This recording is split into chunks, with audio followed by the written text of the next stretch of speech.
શ્રી ગણેશાય નમઃ. લાલ દેહ લાલી લસે અરુ ધરી લાલ લંગૂર વજ્ર દેહ દાનવ દલન જય જય જય કપિશોર. સૌ દર્શક મિત્રો સુપ્રભાત, જય શ્રી ગણેશ. વી ટીવીની વિશેષ રજૂઆત ભવિષ્ય દર્શન કાર્યક્રમ જ્ઞાન આધ્યાત્મિકતા અને જ્યોતિષના ત્રિવેણી સંગમમાં આપ સૌ દર્શક મિત્રોનું હાર્દિક સ્વાગત છે. મિત્રો, ભવિષ્ય દર્શન એટલે 12 રાશિના જાતકોનો કેવો રહેશે આજનો દિવસ તે જાણવા માટે વૈદિક જ્યોતિષના આધારે અનુરાધા નક્ષત્ર, કોઈ પણ પ્રકારનું નક્ષત્ર જે હોય એ નક્ષત્રના આધારે જે કંઈ જોવાતું હોય તે દિવસની શુભાશુભત્વને વાળી વાત કરીએ છીએ આપણે. સાથે સાથે આપના પ્રશ્નના જવાબ, પંચાંગની સાથે સાથે શું કરવું શું ના કરવું, શું કરવાથી વધારે સારો લાભ થાય, શું કરીએ તો નુકસાન થાય, કયા મંત્રનો જાપ, શેનું કરવું જોઈએ, દાન, આ બધી જ વસ્તુઓ ભવિષ્ય દર્શન કાર્યક્રમમાં છે. શરૂઆત કરીએ પંચાંગથી. તદેવ લગ્નમ સુદિનમ તદેવ તારાબલમ ચંદ્રબલમ તદેવ લક્ષ્મીપતે તે દ્રિયુગમ સ્મરામી. મિત્રો, આજે 21 જાન્યુઆરી 2025 અને આજે મંગળવાર છે. પોષ મહિનાના કૃષ્ણ પક્ષની સપ્તમી એટલે 7મ તિથિ છે. ચિત્રા નક્ષત્ર છે, ઘ્રતિ નામનો યોગ છે, બહુ નામનું કરણ છે. બપોરે 12 કલાક અને 39 મિનિટ સુધી ચાલે છે. ત્યારબાદ બાલવ કરણની શરૂઆત થશે. રાશિનો ચંદ્રમા જે છે એ કન્યા રાશિ છે, જે સવારમાં 10 કલાક અને 2 મિનિટ સુધી છે, જેના અક્ષર પ, ઠ અને ણ છે. ત્યારબાદ 10 કલાક અને 2 મિનિટ પછી જે રાશિ આવશે એ તુલા રાશિ છે, જેના અક્ષર ર અને ત છે. તો કન્યા રાશિ અને તુલા રાશિવાળા જાતકો માટે આજનો દિવસ મંગળમય રહેશે. સાથે સાથે જે કોઈ જાતકોનો જન્મ થાય એની સવારમાં 10 કલાક અને 2 મિનિટ સુધી કન્યા, ત્યારબાદ તુલા રાશિ પર નામ રાખવાનું રહેશે. જય ગણેશ. હવે વાત કરીએ મિત્રો દિન વિશેષની. વર્તમાન સમયે જે પ્રશ્નો આવતા હોય એના આધારે ક્યાંક ને ક્યાંક નવા સંશોધનોને આપણે જોઈએ ત્યારે આપણને ખબર પડે કે ક્યાંક સાંપ્રત પ્રશ્નો જેને કહી શકાય, વર્તમાન પ્રશ્નો જેને કહી શકાય, એ પ્રશ્નો કયા કયા હોઈ શકે. બાળક અભ્યાસ કરી મને તૈયાર થાય, મોટું થાય, પરદેશ જવાય, પરદેશમાં સ્થિર થાય, ત્યારબાદ પરદેશમાં એ નોકરી કરે, ધંધો કરે અને કમાય, અને પછી પોતાના પિતાને એક ટેકો કરે. આવી પણ વાત આપણે જાણીએ છીએ, સમજીએ છીએ. ઘણી વખત એવું બને છે કે માતા અને પિતા બધો સારામાં સારો ખર્ચો કરી અને પરદેશ પોતાના સંતાનને અભ્યાસ માટે મોકલે છે, અને છતાંય પરદેશથી એને પાછું આવવું પડે છે. એને ક્યાંક ને ક્યાંક તકલીફો એવી થાય છે કે જેના કારણે એને પરદેશની અંદર રોકાવાનો બહુ અવકાશ મળતો નથી અને એને પાછું આવવું પડે છે. તો કયા પ્રકારના એવા ગ્રહોને જોવા રહ્યા કે જેના કારણે આપણે જાણી શકીએ કે ભાઈ પરદેશથી પાછું આવવું પડે તેવા યોગ શું બની રહ્યા છે? બીજું, ઘણી વખત આપણે ઈચ્છીએ છતાંય વિદેશની અંદર ઘણા સમય રોકાણ કર્યા પછી પણ વિદેશમાં સફળતા ન મળે અને એના કારણે સ્ટ્રગલ રહ્યા કરે, માનસિક પરેશાની રહ્યા કરે, અને એવા સમયે પોતાનું વતન સંભાળે, અને આવી બાબતો જ્યારે આવતી હોય ત્યારે વિદેશમાં સફળતા મળે કે ન મળે, તો પરદેશમાં વસતા આ વ્યક્તિઓને આ પ્રશ્નો સતાવતા હોય છે કે મારે અહીં રહેવું કે મારે ભારતમાં જવું, મારે મારા વતનમાં જવું, ક્યાં જવું જેના કારણે મને સારી સફળતા મળે. બીજું, વિદેશનો વસવાટ મારા માટે અનુકૂળ છે? જો નથી તો એમાં કયા પ્રકારના ગ્રહો અત્યારથી જોવા રહ્યા કે જેના કારણે મને ભવિષ્યમાં મને કામ કરવાની ખબર પડે. કોઈ નવી દુકાન લેવાની હોય, નવું કોઈ મકાન લેવાનું હોય, નવું રોકાણ કરવાનું હોય, તો આ પ્રમાણે લાંબા રોકાણ કયા ગ્રહોના આધારે જોઈ શકાય છે મિત્રો? તો આ વાત કરીએ આજે આપણે દિન વિશેષની અંદર, કારણ કે આ પ્રશ્નો બહુ જ આજકાલ વર્તમાન સમયે જ્યારે પરદેશમાં ગવર્મેન્ટો બદલાતી હોય અને એના નવા નવા નિયમો જ્યારે આવતા હોય કે ભાઈ આટલા વર્ષ પછી એમને રહેવા માટેની લાયકાત એ નહીં રહે, ઇમિગ્રેશનમાં આ પ્રમાણે કામ કરવાથી સફળતા મળશે, આટલો સમય જો રોકાયેલા હશે અને પછી રોકાવાનું વધારે હશે તો એના માટે એમને આગળ શું તૈયારી કરવી પડશે. ઘણી વખત એમ કહેવાય કે ભાઈ વિઝા લેવા માટે સ્ટુડન્ટ વિઝા છે, સ્ટુડન્ટ વિઝા આ સમય દરમિયાન પૂરા થાય છે તો હવે પછી વિઝા આગળ વધશે કે પાછું આવવું પડશે.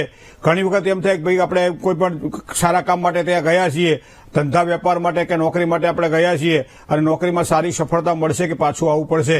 તો આ પ્રમાણે આપણે અલગ અલગ પ્રકારે કુંડળીને જોતા હોઈએ છીએ મિત્રો. સામાન્ય રીતે કુંડળીની અંદર તમે જન્મ કુંડળી તમારી જોઈ લો તો જન્મ કુંડળીની અંદર 12 ભાવની અંદર જે ચોથો ભાવ છે એને સુખસ્થાન માનવામાં આવે છે. એ ચોથા સ્થાનને સુખસ્થાનની સાથે સાથે માતૃસ્થાન પણ માનવામાં આવે છે, લાગણીનું સ્થાન પણ માનવામાં આવે છે, પણ એની સાથે સાથે તમારી જન્મભૂમિનું સ્થાન પણ ચોથું સ્થાન માનવામાં આવે છે. કારણ કે માતા અને માતૃભૂમિ એમ કહેવાય છે કે પોતા સ્વર્ગથી મહાન છે. તો આવું ભગવાન શ્રી રામે લક્ષ્મણને કહ્યું હતું કે અપી સ્વર્ણમયી લંકા નમે લક્ષ્મણ રોચતે. લક્ષ્મણ, લંકા સોનાની છે પણ મને રૂચતી નથી, કારણ કે જનની જન્મભૂમિશ્ચ સ્વર્ગાદપી ગરીયસી. મારા માટે મારી માતા અને મારી માતૃભૂમિ એ સ્વર્ગથી મહાન છે. એ પણ આ ગ્રહોના આધારે મારે જ્યારે જોવું હોય ત્યારે આ મારી માતૃભૂમિ મને કઈ રીતે પોકારે ઘણી વખત તમે જોજો કે આ કુંડળીની અંદર આપણે આ સ્થાનને જોતા હોઈએ છીએ અને એના આધારે લાંબા સમયના કોઈપણ પ્રકારના પરદેશના રોકાણ વિશે આપણે વિચારી શકતા હોઈએ. ઘણી વખત પરદેશમાં ધંધો કરે છે, પરદેશમાં સેટ થાય છે, મોટેલ બનાવે છે, સારું પોતાનું એક એમ્પાયર ઊભું કરે છે. પોતાના સંતાનોને ત્યાં પરદેશમાં રાખ્યા પછી એવું લાગે છે કે હવે મારે મારા વતન જવું છે, મારે મારા દેશમાં જવું છે. હવે છોકરાઓ બધું સંભાળશે, પૈસો આવી ગયો છે, વપરી શકાય એવો, તો મારે મકાન એવું લેવું છે. તો એવું પ્રશ્ન પૂછતા મકાન ક્યાં લેવું, કયા સ્થળે લેવું, કયા શહેરમાં લેવું, હવે મારે ત્યાં રહેવું છે. તો આવી વસ્તુ પણ આપણે ઘણી વખત અમુક ઉંમર થઈ જાય પછી લોકોને યાદ આવે એ સ્વાભાવિક છે. તો આ વસ્તુ પણ આપણે કુંડળીમાં જોઈ શકાય છે. તો મિત્રો, જે ચોથું સ્થાન જેટલું મહત્વનું છે એટલું સ્થાન મહત્વનું જન્મકુંડલીમાં 7મું સ્થાન છે. 7મું સ્થાન એ તમારું પોતાનું સ્થાન નથી. તમારું પોતાનું સ્થાન એ દેહ ભુવન છે, જેને લગ્ન કહેવામાં આવે છે. અને તેનાથી 7મા સ્થાનની અંદર એટલે 7મું સ્થાન એટલે સામાન્ય રીતે ભાગીદારીનું સ્થાન પણ છે. 7મું સ્થાન એટલે પતિ અને પત્નીનું સ્થાન છે. ઘણી વખત પતિને આવવું હોય, પત્ની ના પાડતી હોય, અથવા પત્નીને આવવું હોય, પતિ ના પાડતો હોય, અને એના કારણે પણ એકબીજાના એક લાગણી વડે સ્વભાવના કારણે કદાચ રોકાણ થઈ જતા હોય છે, અને એના કારણે કદાચ ઈચ્છા ન હોવા છતાં રોકાવું પડતું હોય છે. તો અહીંયા 7મા સ્થાનથી જોવાનું રહ્યું. બીજું 7મું સ્થાન એ સામાન્ય રીતે ચોથા સ્થાનથી એ જે ચોથું સ્થાન છે. તો એ ભાવાના સિદ્ધાંત પ્રમાણે આ વસ્તુને જોઈ રહી. હવે સૌથી વધારે મહત્વની અને અગત્યની વાત મારે કરવી છે, અને એ વાત છે તમારા સંતાનો. તમે પોતે ઘણી વખત સંતાનો પરદેશમાં હોય, મા બાપને પણ પરદેશ જવું છે સંતાનો માટે, અને ઘણી વખત રિજેક્ટ થાય છે.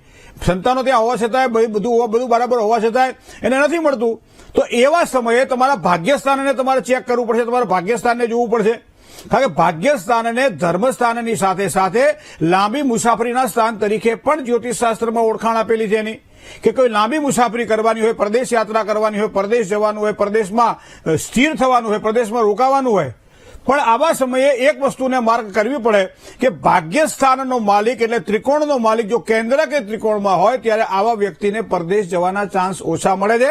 પણ ભાગ્ય ત્રિકોણનો માલિક જેને કહેવાય 12મા સ્થાનમાં હોય, 12મું સ્થાન એ વ્યયનું સ્થાન છે, 12મું સ્થાન એ બંધનનું સ્થાન છે, અને 12મું સ્થાન એ પરદેશમાં સ્થિરતાનું સ્થાન છે, 9મા સ્થાનથી 5મું સ્થાન છે. તો એવા સમયે 12મા સ્થાનમાં જોવું પડે. તો હવે તમારે લાંબુ રોકાણ કરવાનું છે, લાંબા સમય સુધી ત્યાં રોકાવાનું છે, તો તમારે ભાગ્યસ્થાનનો માલિક જો 12મા સ્થાનમાં હોય તો વધારે સારી સફળતા અપાવે. ક્યારેક ભાગ્યસ્થાનનો માલિક 8મા સ્થાનમાં હોય, તો ભાગ્યસ્થાનનો માલિક 6ઠ્ઠા સ્થાનમાં હોય તો પણ લાંબા રોકાણમાં સારી સફળતા અપાવે. તો આ કુંડળીને જોવી પડે કે મારા સંતાનને હું પરદેશ મોકલું છું અભ્યાસ માટે, નોકરી કરશે, નોકરી કર્યા પછી આગળ સ્થિર થશે, ભણતર પૂરું થશે, પછી ત્યાં જ નોકરી કરશે કે એને પાછું આવવું પડશે. તો આવા સમયે તમારે ભાગ્યસ્થાનના માલિકને જોવો પડશે. બીજું તમને એક વસ્તુ કહું, આ લાંબી મુસાફરીની વાત છે, સ્થિર રોકાણની વાત છે.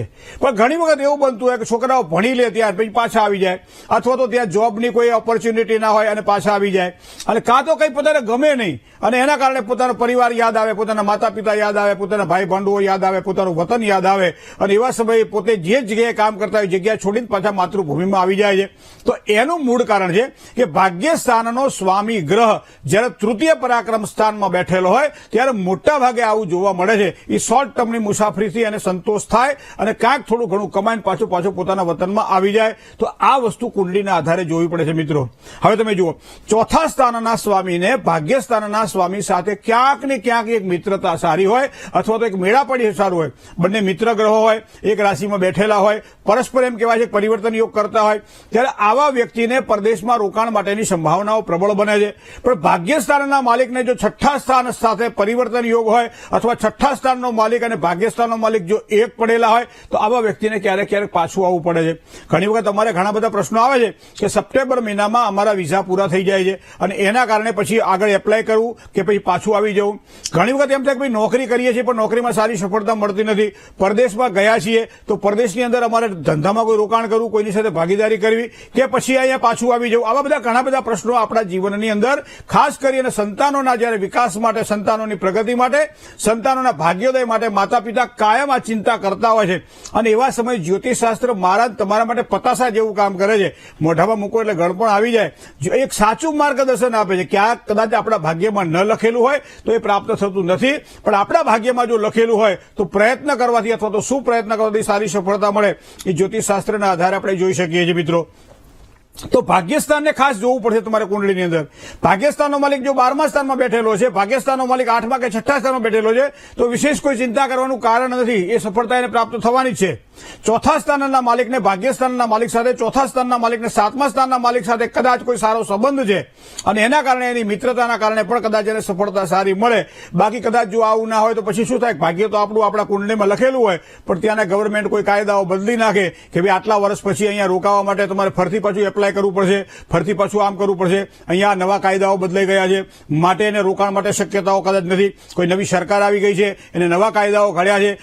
એ વાત ગમે તે હોય પણ આપણે અંદર કુંડાળામાં બેઠેલા છીએ તો એ ચક્રમાં આપણે પણ ફરવાનું રહેશે. તો આવા સમયે આ કુંડલીના ગ્રહોને જો આપણે ધ્યાનમાં રાખી લઈએ કે ભાઈ આ ગ્રહો કયા સ્થાનમાં કઈ રીતનું પ્રભુત્વ ભોગવે છે અને એના આધારે આછો અણસાર આપણને આવે કે સ્થિર થવું હોય તો શું કરવું જોઈએ. કે ઘણી વખત મા બાપ છે ને એ છોકરાઓને સંતાનોને ભણાવવા માટે દેવા કરતા હોય છે, એજ્યુકેશન લોન લેતા હોય છે, કંઈક ઘણું બધું વેચતા હોય છે, કંઈક ઘણી બધી આપણી પોતાની જે મૂડી હોય મૂડી ત્યાં રોકતા હોય છે સંતાનોની સ્થિરતા માટે. પણ આવા સમયે આ વસ્તુને ખાસ ધ્યાનમાં રાખવી જોઈએ કે સંતાનો પૂર્ણતઃ ત્યાં જાય અને સારું કમાય અને સારી રીતે એ પ્રાપ્ત કરીને પાછું આવે અને મા બાપનું ઋણ ઓછું કરે. આવા કુંડળીમાં ગ્રહો છે કે નહીં, જો ના હોય તો મા બાપે વિચાર કરવો પડશે મિત્રો. તો દેહ ભાવને જોવો રહ્યો, ચોથા ભાવને જોવો રહ્યો, છઠ્ઠા અને સાતમા ભાવને જોવો રહ્યો, નવમા અને 12મા ભાવને જોવો રહ્યો. તો તમારી કુંડળીમાં તમે જોઈ લેજો, ભાગ્યસ્થાનનો માલિક 12મા સ્થાનમાં બેઠો હશે તો દીર્ઘ મુસાફરી, ભાગ્યસ્થાનનો માલિક 3જા સ્થાનમાં બેઠો છે તો શોર્ટ મુસાફરી, ભાગ્યસ્થાનનો માલિક ચોથા અને ભાગ્યસ્થાન સાથે કોઈ સારું મિત્રતા કરતા હશે તો સ્થિરતા, ભાગ્યસ્થાનનો માલિક 8મા કે 6ઠ્ઠા સ્થાનમાં હોય ત્યારે સ્થિરતા. બાકી જયારે જે કહેવાય કે એનાથી વિપરીત જો હોય તો એને ક્યારેક ને ક્યારેક આ સમસ્યાઓ તો રહે જ છે.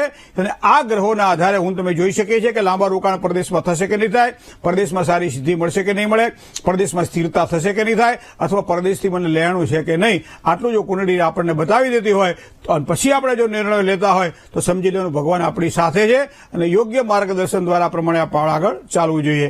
જય ગણેશ. આજના ભવિષ્ય દર્શનના પ્રથમ કોલર કોણ છે એની સાથે પણ વાત કરી લઈએ. હલો.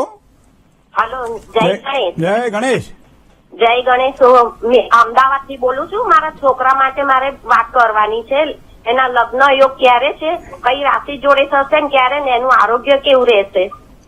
પછી બીજું બસ એટલું જ. છોકરા કેટલા થશે ને કેવા થશે ને એ છોકરા એને સાચવશે કે નહીં સાચવું નહીં પૂછું ને કઈ.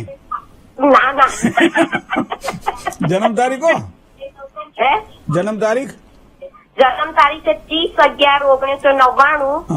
સમય છે 4:45 બપોરે. હા સાંજે. બરાબર. જન્મસ્થળ અમદાવાદ. અમદાવાદ. હા. શું કરે છે ભાઈ અત્યારે? અત્યારે જોબ કરે છે જમીન. એટલે જોબ જમીનમાં કરે છે? હા, જમીન માપણીનું કામ કરે છે. એટલે ગવર્મેન્ટમાં છે? ના ના, પ્રાઇવેટ છે. પગાર સારો છે ને? હા. તો વળી કોઈને ભલામણ કરી શકાય કે ભાઈ છોકરી સારી હોય તો કહેજો, અમારા ધ્યાનમાં મૂર્તિઓ સારો છે. હવે શનિ મેષ રાશિનો ગુરુ સાથે યુતિમાં છે બેન. હવે અહીંયા 26મું વર્ષ અત્યારે ચાલે છે. આમ તો 28મા વર્ષે લગ્ન યોગની સંભાવનાઓ બનાવે છે પણ એના માટે એક શનિ મંડળ મહાપૂજા અને બૃહસ્પતિ શાંતિની પૂજા જો કરાવવામાં આવે તો વધારે સારી સફળતાની પ્રાપ્તિ થાય. મંગળ બેઠેલો છે કેતુ સાથે. મંગળ દોષકારક નથી પણ કેતુ સાથે હોવાના કારણે અંગાર યોગ બનાવી રહ્યો છે 10મા સ્થાનમાં, જે 7મા સ્થાનથી 4થું સ્થાન છે. તો લગ્ન જીવનમાં મને લાગે થોડોક વિલંબ દેખાઈ રહ્યો છે, બીજું કાંઈ નહીં. હવે જન્મ સ્થાન જ્યાં છે ત્યાંથી પશ્ચિમ દિશામાં લગ્ન યોગની શક્યતાઓ પ્રબળ બને છે. તુલા રાશિથી, ધન રાશિથી, મીન રાશિથી અને કન્યા રાશિથી સારું લેણું પણ છે. અને જ્યાં સુધી લગ્ન ન થાય ત્યાં સુધી શુક્રવાર કરવાનું કહેજો. ધોરું મોરું ખાઈ અને શુક્રવાર કરે અને કુળદેવીની ઉપાસના કરે. ચાંદીની સાદી વીંટી જમણા હાથની ત્રીજી આંગળીમાં ધારણ કરે અને શુક્રવારના દિવસે કોઈ પણ દૂધની બનાવટ બનાવેલી હોય કોઈ ગરીબોને દાનમાં આપે તો આ પ્રમાણે કરવાથી એના દાંપત્ય જીવનમાં પણ આગળ સારી સુખાકારી મળશે અને કાર્ય એનું સિદ્ધ થશે. શનિ મંડળ મહાપૂજા અને બૃહસ્પતિ શાંતિ આ બે ચોક્કસ આપ કરાવડાવી લેજો, કારણ કે ક્યાંક ને ક્યાંક એ તકલીફ ઉભી ન કરાવડાવે. થોડુંક ધ્યાન રાખીને કામકાજ કરવું રહ્યું. જય ગણેશ. બીજા એક કોલર મિત્ર સાથે વાત કરીએ. હલો. હલો. જય માતાજી. આ છોકરાને મારે યોગ છે કે નોકરીના એ પૂછવાનું. અધરો અધર પૂછો છો પણ જન્મ તારીખ કહો, છોકરાનું નામ કહો, એનો સમય કહો. જન્મ તારીખ છે 10/8/2005. 10/8/2005. સમય છે 4:20 હવારમાં ખાજે. હા. બરાબર. અને જન્મસ્થળ ખંભલાવ, લીંબડી તાલુકાનું. બરાબર. હવે શું કરે છે ભાઈ અત્યારે? ભણ્યો શું બાબો? હા કોલેજ કરે છે, કોલેજનું છેલ્લું વર્ષ ચાલે છે. તો પછી ભણવા દો ને પેલા, પછી નોકરીનું પૂછજો. હા એટલે ભણે છે હવે તો હે એના યોગ કેવા છે અત્યારે? પોલીસની ભરતી છે ને 24 તારીખે. હા તો એને એપ્લાય કરો, સારા યોગ છે અત્યારે. ચોથા સારા પાંચમા મહિના સુધી તો યોગ સારા છે. ચોથા પાંચમા મહિનો જો નીકળી જાય તો પછી કોઈ રાહ જોવી પડશે. શનિ સાથે બુધ અને સૂર્ય બંને સાથે જોડાયેલા છે, મતલબ કે કોઈ પણ સર્વિસ એટલે કે જે કહેવાય ને કે આમાં શનિ મહારાજ ખૂબ જ સારી સફળતા અપાવે. હવે મિથુનાધિપતિ બુધ 7મા સ્થાનનો માલિક એ 8મા સ્થાનમાં બેઠેલો છે. બુધવાર કરે, મગ ખાઈને 91 કરે બુધવારના દિવસે, અને કુળદેવીની પૂજા કરે તો સારી સફળતાની પ્રાપ્તિ થાય. વિષ્ણુ ભગવાનની પૂજા કરે તો પણ એને સારી સફળતાની પ્રાપ્તિ થાય. કર્મ અને આજીવિકાનો માલિક પણ બુધ બેઠેલો છે. બુધનું રત્ન ધારણ કરે, ચાહે હાથમાં પહેરે ચાહે ગળામાં પહેરે, તો પણ એને સારા લાભની શક્યતાઓ પ્રબળ બનશે. જય ગણેશ. ચાલો એક કોલર મિત્ર સાથે વાત કરીએ. હેલો, જય ગણેશ. જય ગણેશ. હા, સતીશભાઈ બોલું છું વડોદરાથી. જી સતીશભાઈ. હા, હવે આપણે મારે શું છે, હમણાં મેડિકલ સ્ટોકિસ્ટ જે આવે ને હોલસેલનું, એનું એક મિત્ર સાથે મારે કામકાજ કરવું છે, તો કેવું રહેશે? જન્મ તારીખ આપની? 29/3/1984. 29/3/1984. સમય? સમય 12:44 બપોરના. 12 કલાક ને 44 જન્મ સ્થળ? સરખેજ અમદાવાદ. સરખેજ અમદાવાદ. હવે શું તમારે ભાગીદારી કોઈની સાથે કરવી છે? ભાગીદારીમાં કામ કરવાનું છે. એમાં શું છે કે પૈસા ઇન્વેસ્ટ કરવાનો છે અને મહેનત મારે કરવાની છે. હવે એ ભાઈ સાથે લેણું કેવું રહેશે? એમ ભાગીદારી લાંબી ચાલશે કે કેવું છે? પણ અત્યાર સુધીના તમારા અનુભવ શું કહે છે? આજે 41 વર્ષ થયા તમને, શું તમને ભાગીદારીથી લાભ છે? ભાગીદારીમાં 1-2 જણા જોડે કર્યું હતું, પણ હવે એ શું છે કે સક્સેસ નતું જયું. હવે કેવું છે કે એઝ એ મિથુન રાશિ છે ભાઈની, તો નહીં, રાશિ મિથુન નહીં, આપણી કુંડળીમાં ભાગીદારીના યોગ બનવા જોઈએ ને મિત્ર. હા, બરાબર છે. ઓછા બને છે. અચ્છા. હા, કાંઈ પૈસા રોકે છે, કામ તો આપણે કરવાનું છે, મહેનત તો આપણે કરવાની છે, બરાબર ને? પણ સામે પાછું નફા નુકસાનની પણ સાથે પેલી રાખવી પડે ને આપણે. હવે એવા સમયે શનિ મહારાજ તો 5મા સ્થાનમાં બેઠેલા છે, પૂર્ણ દ્રષ્ટિ પડે છે આપ 7મા સ્થાન ઉપર. 7મા સ્થાનમાં ધન રાશિનો ગુરુ છે, અને ગુરુ એમ કહેવાય જ્યાં બેઠો હોય ત્યાં નુકસાન કરાવડાવે. તો અહીંયા શનિની દ્રષ્ટિ ગુરુ ઉપર પડે છે. 7મું સ્થાન છે, 7મું સ્થાન ભાગીદારીનું સ્થાન છે. તો લાંબા ગાળે ભાગીદારી ન ફળે. કદાચ કરવાનું હોય તો ભવિષ્યમાં પોતાનું કામ કરવાનું છે એવી ગણતરી રાખી તમે અત્યારે ભાગીદારી કરો તો સારો લાભ થાય. બાકી મિથુન રાશિથી સાથે તો લેણું જ છે, કારણ કે ધન રાશિ, કુંભ રાશિ, મિથુન રાશિ, વૃશ્ચિક રાશિ, આ રાશિ સાથે સારું લેણું પણ દેખાય છે. પણ શનિ તુલા રાશિનો છે, અને છતાંય એ 5મા સ્થાનમાં બેસીને ત્રીજી પૂર્ણ દ્રષ્ટિ 7મા સ્થાન ઉપર કરે છે. એટલે ભાગીદારીથી થોડું ઓછું લેણું છે. થોડુંક સમજી વિચારીને આગળ વધજો. જય ગણેશ. ચલો બીજા કોલર મિત્ર સાથે વાત કરીએ. હેલો. હેલો. જય ગણેશ. જય ગણેશ. મહેશભાઈ બોલો, પાલનપુરથી. હાજી, પાલનપુરથી બોલું છું મહેશભાઈ. મહેશભાઈ કેમ છો? બસ મજામાં સાહેબ, તમારા આશીર્વાદ. ગણપતિ બાપા મોર્યા. ગણપતિ બાપા બોલ્યા. હા, જન્મ તારીખ કોના માટે પૂછવું છે? હા, 1-10 મારા માટે 1-10-1956. 1-10-1956. સમય? સમય 5:15 સવારે. સવારે 5:15. જન્મ સ્થળ? પાલનપુર. પાલનપુર. શું પ્રશ્ન હતો મહેશભાઈ? પ્રશ્ન એ હતો કે મારી જન્મ કુંડળીમાં જે શનિ રાહુનો સાપેક્ષ દોષ છે ને, એની મેં વિધિ ક્યારની કરાવી દીધેલી છે. હવે પછીની જીવન યાત્રામાં ગ્રહોનો સાથ સહકાર કેવો મળશે ભવિષ્યમાં, અને એ ઘર પોતાનું ક્યારે બનશે એટલું જ પૂછવું છે સાહેબ. ઉત્તરાયણની અંદર એક બાપા શેરડી છોકરાઓને વેચતા હતા. એટલે કોઈએ પૂછ્યું, બાપા તમે શેરડી નથી ખાતા? તો બાપાએ શું કીધું કે છોકરાઓ શેરડી ખાતા થયા એટલે મેં શેરડી ખાવાનું બંધ કર્યું છે. બાપા એવું ના કીધું મોઢામાં કે દાંત નથી, બાકી માદડિયાની ગાંઠો હતો હું શેરડી ખાઈ જતો હતો. બરાબર, અમુક ઉંમરનું કામ કરે છે મહેશભાઈ. હવે તમને અત્યારે ઓલરેડી ચાલી રહ્યા છે 69 યર, બરાબર. હવે 68 પૂરા થયા છે, અને એમાં ઉપર પાછા 3 મહિના નીકળી ગયા.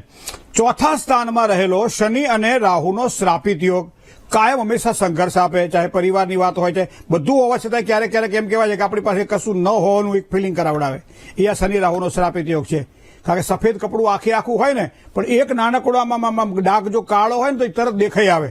એમાં આપણને નેગેટિવિટી આજે છે ને, પોઝિટિવિટી ગમે એટલી પ્રયત્ન કરીએ છતાં, અને એમાં પાછું ચોથું સ્થાન મકાન મિલકતનું સ્થાન છે, અને એમાં શનિ રાહુ પડે. મને લાગે છે ત્યાં સુધી કદાચ એક દિવસ નિવારણ કરાવેલાવી લ્યો કે ભાઈ આટલા વર્ષ થયા હોય, જમીન પોતાની સારી સુખાકારી મળે, પોતાનું સારું મકાન થાય, આગળ જતા જે કંઈ કામકાજ તમારે કરવાના છે એની અંદર શુક્ર બેઠેલો છે બૃહસ્પતિ સાથે. બૃહસ્પતિ એટલે પોતાની રીતે જીવ્યા છીએ, પોતાની રીતે જીવશું આપણે. આનંદ રહેશે, મોજ રહેશે, પૈસા આવે તો આવે, જવા હોય તો જાય, પણ આપણો આનંદ અકબંધ રહેશે. આવી યોગ પણ કુંડલીમાં દેખાઈ રહ્યા છે. બુધ કન્યા રાશિમાં સૂર્ય સાથે જે આપ વિવેકી છે, બોલવામાં હોશિયાર છો, વાણી દ્વારા જીવન સફળ પૈસા કમાયા છે આપે, બુદ્ધિ દ્વારા આપે કુશળતા મેળવી છે અને ગણપતિ બાપા કરે આવીને આવી કુશળતા કાયમ તમારી રહે. જય ગણેશ. ચલો કોલર મિત્ર સાથે વાત કરી લઈએ. હલો, હલો, જય ગણેશ. જય ગણેશ. હા, મારી દીકરી વિશે પૂછવું છે મારે. દીકરીનું નામ? દીકરીનું નામ મહેશ્વરીબા. મહેશ્વરીબાની જન્મ તારીખ? જન્મ તારીખ 7/8/2005. 7/8/2005. સમય સવારે 9:36. બરાબર. જન્મસ્થળ અમદાવાદ. હમ. શું એના પ્રશ્ન? લગ્ન વિશે પૂછ્યું તું કે એનામાં એક દીકરો જોઈ આવ્યા છે, દીકરાની રાશિ મિથુન છે, તો એના સાથે થાય તો એની લગ્ન જીવન કેવું રહેશે, લેણા દેણી રહેશે? આમ તો સામાન્ય લેણું જોઈએ ને, એમનું તો મીન રાશિ, વૃષભ રાશિ, સિંહ રાશિ અને કુંભ રાશિ જોડે પણ છે. પણ મિથુન રાશિ એ 10મા સ્થાનમાં છે. 10મા સ્થાનના રાશિનો સ્વામી એ સૂર્ય શનિ સાથે જોડાયેલો છે. એટલે વિશેષ કોઈ રાશિની દ્રષ્ટિએ જોઈએ તો મિથુન રાશિનો સ્વામી બુધ થાય. દીકરીબાની રાશિ સિંહ છે, તો એ પ્રમાણે તો ત્રિરેકાદશ સારા મેળ આવે છે કુંડળીના આધારે. પણ હવે બીજું તમે ના પૂછ્યો છતાં હું તમને એનો એક પ્રશ્ન જવાબ આપી દઉં. 7મા સ્થાનમાં રાહુ દાંપત્ય જીવનમાં કાં તો વિલંબ કરાવડાવે, કાં તો વિઘ્ન ઉભા કરાવડાવે, અથવા તો બે લગ્નના યોગ ઉભા કરાવડાવે. હવે સામાન્ય અમુક જ્ઞાતિ ગોળમાં એવું હોય છે કે બે લગ્ન થવા એ સારું નથી ગણાતું, સુખ નથી ગણાતું. હવે એના માટે એક ના હોય તો કુંભ વિવાહ ચોક્કસ કરાવડાવે. જો કરાવેલા આવી તો સવાલ નથી, બાકી કરાવી લેજો. બીજું મંગળ મેષ રાશિનો હોવા છતાં 8મા સ્થાનમાં સ્વભાવની થોડીક ઉગ્રતા હોય અને એવા સાહેબ ગણપતિ બાપાની પૂજા વિશેષ કરશે તો ચોક્કસ એને સારો લાભ થશે. જય ગણેશ. બીજા કોલર મિત્ર સાથે વાત કરીએ. હલો, હેલો, જય ગણેશ. જય ગણેશ. મહેન્દ્રભાઈ, જી. મારી જન્મ તારીખ છે 3/2/1987. 11:30 સાંજે જન્મ છે. જન્મ સ્થળ છે સિહોર તાલુકાનું મોટા સુરકા ગામ, ભાવનગર જિલ્લા. સમય કેટલા વાગે છે? 11:30 સવારમાં? રાત્રે. રાત્રે. બરાબર. 23 ને 30. અને જન્મ સ્થળ? જન્મ સ્થળ છે મોટા સુરકા, સિહોર તાલુકો. શિહોર એટલે ભાવનગર વાળું? ભાવનગર વાળું. મીન રાશિ તમારી? મીન રાશિ. ધંધામાં સફળતા નથી મળતી, કામકાજમાં. શું કરો છો અત્યારે? હું સોની કામ કરું છું. સોની કામમાં તમારી કુંડળીમાં રાહુ, ગુરુ, મંગળ અને ચંદ્ર આ ચારે ચાર ગ્રહોની યુતિ તમારી 6ઠ્ઠા સ્થાનમાં છે. 4 મહિના સારું રહે તો 2 મહિના ખરાબ રહે, 2 મહિના સારું રહે તો 4 મહિના ખરાબ રહે. ઠેકાણું ના પડે ક્યારે સારું રહે અને ક્યારે ખરાબ રહે. કારણ તમને બતાવું કે લગ્નના સ્થાનનો સ્વામી એ શુક્ર છે. શુક્ર બેઠેલો છે અહીંયા 3જા સ્થાનમાં અને એમ કહેવાય છે કેન્દ્ર ત્રિકોણના માલિપતિ 3, 6 અને 11માં બેઠેલા. 11મા સ્થાને કદાચ લાભ સ્થાન છે, જવા દો, શુક્ર યોગકારક બને. પણ 3જા સ્થાનમાં અને 6ઠ્ઠા સ્થાનમાં હોય તો એ શુક્ર નુકસાન કરાવડાવે. તમારો તો વ્યવસાય સોનીનો છે, તો આ શુક્ર પરેશાની આપે ત્યારે ખૂબ ઢગલા આપે, ના આપે તો કશું ના આપે. બીજી વસ્તુ તમને કહું, ગુરુ અને ચંદ્રનો ગજકેસરી યોગ બને છે પણ ખાડાના સ્થાનમાં છે. ત્રીજી વસ્તુ એ છે મંગળ અને ગુરુ રાહુ સાથે બેઠેલા છે, તો એક ચાંડાલ યોગ પણ બની રહ્યો છે અને એક અંગાર યોગ પણ બની રહ્યો છે. તો બને ત્યાં સુધી જો અનુકૂળતા હોય તો આ પ્રમાણે અંગાર યોગ અને ચાંડાલ યોગના દોષનું વિધિપૂર્વક નિવારણ પાઠાત્મક લઘુરુદ્ર સાથે જો કરાવી દેવામાં આવે તો ધંધાના કાર્યમાં સફળતા મળે. જે 10મું સ્થાન છે આજીવિકાનું સ્થાન છે અને એનો સ્વામી ચંદ્ર 6ઠ્ઠે ખાડાના સ્થાને બેઠેલો હોવાના કારણે ચંદ્રનું સારું રત્ન પહેરો અને એ રત્ન પહેરવાથી સારો લાભ થાય. સોમવારનું વ્રત કરો, મહાદેવજીની ઉપાસના કરો તો પણ તમને ખૂબ જ સારી સફળતાની પ્રાપ્તિ થશે. જય ગણેશ. બીજા કોલર મિત્ર સાથે વાત કરીએ. હલો, હાલો, જય ગણેશ. જય ગણેશ. મહેન્દ્રભાઈ, હા, મારી જી. દીકરી વાત પૂછવાનું છે. હા એનું નામ દીકા છે. જી. તારીખ છે 23/12/2001 અને સમય છે 10:30. બપોરે? હા, સવારમાં? હા, સવારમાં. જન્મ સ્થળ? જન્મ સ્થળ છે જુનાગઢ. જુનાગઢ. શું પ્રશ્ન હતો? હા, એની માટે મકાન એને લેવા છે, તો એને મકાનના યોગ કેવા છે ને કઈ દિશામાં લેવા છે? દીકરી કમાય છે? હા. એને પોતાના નામે મકાન લેવાનું છે? હા. બરાબર છે. હવે તમે જુઓ કુંડળીમાં 4થા સ્થાનનો સ્વામી મંગળ બીજા સ્થાનમાં છે. પરિવારમાં કોઈ પણ એક વ્યક્તિના નામને જોઈન્ટ કરી અને 2 વ્યક્તિના નામે મકાન લેવામાં આવે તો મકાન શીઘ્રતાથી એનું આગળ વધશે. અત્યારે વર્તમાન સમય યોગ ચાલી રહ્યા છે. મને લાગે છે મે જૂન મહિના પછી એક સારા યોગ શરૂ થઈ રહ્યા છે જે આ વર્ષના અંત સુધીમાં સારા પરિણામો પ્રાપ્ત કરાવડાવશે. સૂર્ય અને કેતુનો એક ગ્રહણ યોગ બની રહ્યો છે બેન, 12મા સ્થાનની અંદર છે. કોઈ પણ કાર્યમાં રૂકાવટો આવતી હોય, અડચણો આવતી હોય, કામ ધાર્યા સિદ્ધ ન થતા હોય અને એના કારણે પરેશાનીઓ રહેતી હોય ત્યારે સમજી લેવાનું ક્યાંક પિતૃદોષના કારણે આ વસ્તુ બની રહી છે. પણ દીકરી બા છે એટલે એના માટે તમે ગ્રહણ યોગના દોષનું નિવારણ સાથે સાથે પિતૃ શાંતિની પૂજા ચોક્કસ કરાવડાવી લેજો. ગુરુ રાહુ સાથે બેઠેલો છે ચાંડાલ યોગ બનાવીને 6ઠ્ઠા સ્થાનની અંદર, તો એની સાથે સાથે ચાંડાલ યોગના દોષનું પણ પૂજા થાય તો પ્રયત્ન કરજો, આગળ જતા સારી સફળતા મળવાની છે. જય ગણેશ. બીજા કોલર મિત્ર સાથે વાત કરીએ. હેલો હેલો, જય ગણેશ. જય ગણેશ. હલો, જય ગણેશ. જી હા જી, 8/12/62. હે 8/12/62. હલો, હા 8/12/62. 8/3/62. 8/12/12. 8/12/62. હા, હા સમય બપોરે 12:10. બપોરે 12:10. 12:10. જન્મ સ્થળ જન્મસ્થળ ખંભાત. ખંભાત. શું પ્રશ્ન હતો? હા, સંતાન સુખ વિશે હતો સાહેબ. 63 વર્ષ થયા ને? 63 વર્ષ થયા. હા, તો હવે હું શું જોઉં તમારું? સંતાન સુખ વિશે. એટલે સંતાન યોગ, સંતાન સુખ કે સંતાનની પ્રાપ્તિ? પ્રાપ્તિ તો છે, સંતાન છે, 2 દીકરી છે, 1 દીકરો છે. હા, તો તમારે લેણું ઓછું છે? સંતાન જોડે લેણું નથી. એટલે ઓછું લેણું છે એ ખબર નહીં, હવે એને કઈ મગજમાં શું હોય ખબર નહીં. એમ નહીં, તમારા મગજમાં શું ઈ પેલા કહો, કારણ કે તમારું મગજ થોડુંક આમ ગરમી પકડી લે ઘડીએ ઘડીએ. હા, એવું છે. હા, એના કારણે છોકરાઓને ખોટું લાગે, કારણ કે જયારે પણ છોકરાને આ પગની અંદર બાપનું પગરખું આવી જાય એટલે પછી છોકરાને શિખામણ ના અપાય. પ્રાપ્તે તું 16 વર્ષે પુત્ર મિત્રવાન ભવે. 16 વર્ષથી 21 વર્ષ 22 વર્ષનો છોકરો થાય પછી જો મા બાપ એને ખખડાવે તો સમજી લો ક્યાંક ને ક્યાંક આગળ જતા નુકસાન થશે. શું કામ? કે હવે છોકરામાં પાખડતા આવી ગઈ, દિવસે દિવસે મોટો થતો જાય, સમજણો થતો જાય અને એવા સમયે વારંવાર જો એના પિતા દ્વારા ક્યાંક ને ક્યાંક કોઈ આપણને તો એમ થાય કે ભાઈ છોકરું સુખી થાય, આપણો તો પ્રયત્ન એવો જોઈએ ને, પણ એ છોકરાને ગમે ના ગમે અને એના કારણે એમાં પાછું જો કોઈ એનું કોઈ ચડાવવા વાળું હોય તો વધારે તકલીફો થાય. તો મને લાગે છે ત્યાં સુધી તમારે શુક્રની ઉપાસના એટલે કુળદેવીની પૂજા કરવાથી સંતાન, 2 દીકરી છે, દીકરો છે, તો શુક્રવારની ઉપાસના કરો, તમે કુળદેવીનું ધ્યાન કરો. શુક્લ પક્ષની જયારે આઠમ આવતી હોય ત્યારે શ્રીફળ વધેરો, માતાજીને પેંડાનું નિવેદ ધરાવો. આ બધું કરવાથી સારી સફળતાની પ્રાપ્તિ થશે. અને સર્વ મંગલ માંગલ્યે શિવે સર્વાર્થ સાધિકે શરણ્યે ત્રંબકે ગૌરી નારાયણી નમોસ્તુતે. આ મંત્રની દરરોજ 1 માળા કરો અને મારા સંતાનો, મારા કહ્યા મારે એવું નહીં, પણ મારા સંતાનો જ્યાં હોય ત્યાં સુખી થાય અને મને પણ સુખ આપે, આવી એક ભાવનાથી માતાજીની ભક્તિ કરો મિત્ર, ચોક્કસ સફળતા પ્રાપ્ત થશે, સંતાનોથી લેણું પણ આવશે. જય ગણેશ. મિત્રો, ભવિષ્ય દર્શન કાર્યક્રમ એ જ્યોતિષનો કાર્યક્રમ છે. એટલે આપણે ઘણી વખત કહીએ કે જન્મ તારીખ આ છે તો એનો અંક આ છે, અંકનો સ્વામી આ છે તો તમારું વર્ષ આવું રહેશે આપણે કહીએ ને. એટલે ઘણા જે અંકશાસ્ત્રના ઉપાસકો જે હોય, જેને જાણ્યું હોય, એ પૂછે કે ભાઈ આ અંક તો દરેક વખતે હરખો જ આવે મહેન્દ્રભાઈ, તો અંકના આધારે આ વર્ષ કેવું રહેશે કેમ નહીં ખબર પડે? ત્યારે હું ચાલુ કાર્યક્રમમાં હું તમને બતાવી દઉં અંકશાસ્ત્રીઓ જે છે એના માટે કે આ વર્ષ જાણવું હોય તમારે તો કઈ રીતે જણાય. સામાન્ય રીતે જન્મ તારીખની જો વાત આવતી હોય તો આજે માનો કે અત્યારે 21 તારીખ છે આજે, તો 2 ને 1 3 થયું, તો 3નો સ્વામી કોણ થયો? તો કે બૃહસ્પતિ.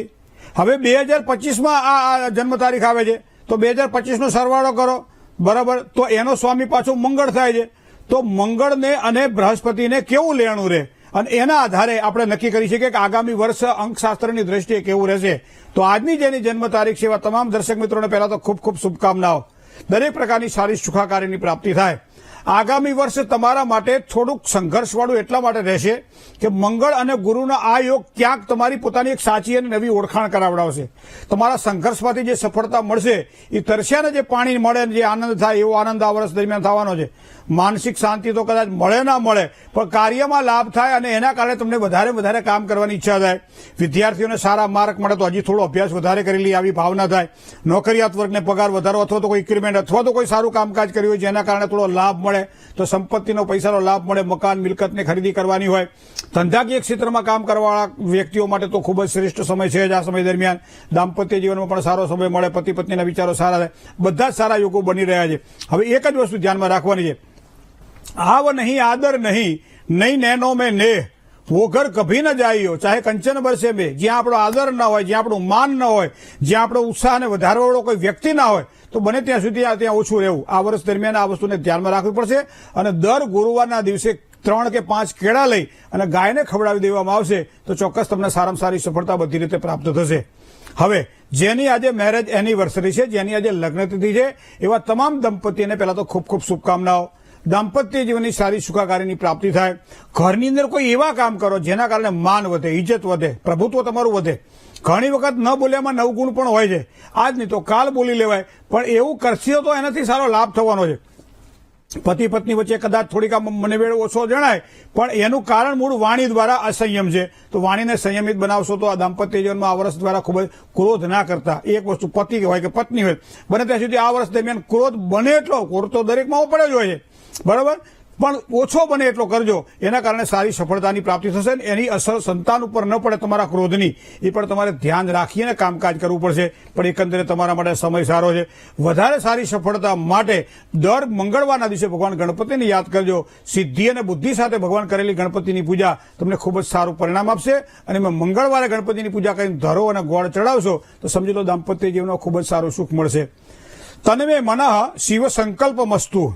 શુભત્વની વાત કરીએ તો અંકની વાત કરીએ તો આજે 3નો અંક ખૂબ જ સારો લાભ કરાવડાવે એવો અંક છે. રંગની વાત કરીએ, મરૂણ અને ઘેરો લાલ રંગ આજના દિવસ માટે વધારે સારો લાભ કરાવડાવશે.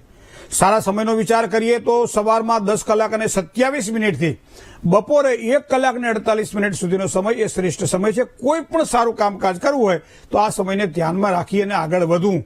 રાહુકાળનો વિચાર કરીએ તો બપોરે 3 કલાક અને 28 મિનિટથી સાંજે 5 કલાક અને 8 મિનિટ સુધીનો આ કાળ છે. આ નવા કામકાજની શરૂઆત ન કરવી. ઉત્તર દિશા એ આજના દિવસ માટે ખૂબ જ સારો લાભ કરાવડાવશે. પણ સાથે સાથે પશ્ચિમ દિશા અને વાયવ્ય ખૂણો થોડુંક સાચવીને કામકાજ કરવું પડશે. મકર રાશિ જેના અક્ષર ખ અને જ છે, તો મકર રાશિવાળા જાતકોએ તન, મન અને ધનથી આજના દિવસ માટે સાચવીને કામકાજ કરવું પડશે. જય ગણેશ. ચાહે નાનું બાળક હોય, યુવાન હોય કે વૃદ્ધ હોય, દીકરી હોય, બેન હોય કે કોઈ પણ પ્રકારે, આ વસ્તુ હંમેશા બધાને મોઢે હોય છે, યાદ હોય છે, અને એ છે હનુમાન ચાલીસા. મિત્રો આજના દિવસ માટે કોઈ પણ કાર્યમાં સારી સફળતા જોઈતી હોય તો 21 વખત એક બેઠકે બેસી અને હનુમાન ચાલીસાના પાઠ કરવાથી દરેક પ્રકારના કામકાજની સિદ્ધિ મળે અને દરેક પ્રકારના કષ્ટો કપાય. કારણ કે આજનો દિવસ આ પ્રમાણે હનુમાન ચાલીસા કરી હનુમાનજીને પ્રિય થવાનો ઉત્તમ દિવસ છે. શું ન કરવું મિત્રો, જ્યારે પણ આપણે જમવા બેઠા હોઈએ ત્યારે જમતા જમતા ક્યારેય ગુસ્સો ન કરવો. કારણ કે અન્નના દેવમાં અન્નપૂર્ણા છે, અને અન્નપૂર્ણા જો નારાજ થાય તો ઘણી વખત નુકસાન થતા હોય છે, આપણને ખબર ના પડે. પણ આ વસ્તુને ખાસ ધ્યાનમાં રાખવી પડશે. જમતી વખતે ક્યારેય પણ ગુસ્સો ન થાય એનું ધ્યાન રાખવું, અને ભોજન કરતા પહેલા ભોજનને પગે લાગીને આગળ વધવું. ઓમ હમ હનુમંતે નમઃ આ મંત્રનો જાપ આજના દિવસ માટે ખૂબ જ સારો લાભ કરાવડાવે. ભાખરી અને ગોળનો દાન ગાયને કરવામાં આવે. ગાયને ખવડાવો પોતાના હાથે.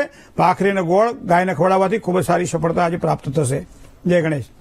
મિત્રો, ભવિષ્ય દર્શન કાર્યક્રમમાં પત્ર વ્યવહાર માટે પણ આપ આપના પ્રશ્નો અમારા સુધી પત્ર વ્યવહાર દ્વારા પહોંચતા કરી શકો છો. એના માટેનું અમારું સરનામું આપ નોંધી લો.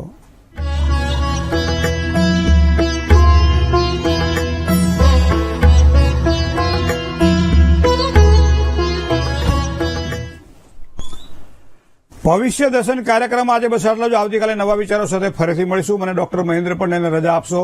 આપનો દિવસ શુભ મંગલમય રહે તેવી શુભકામનાઓ સર્વ સ્નેહી મિત્રોને. જય શ્રી ગણેશ.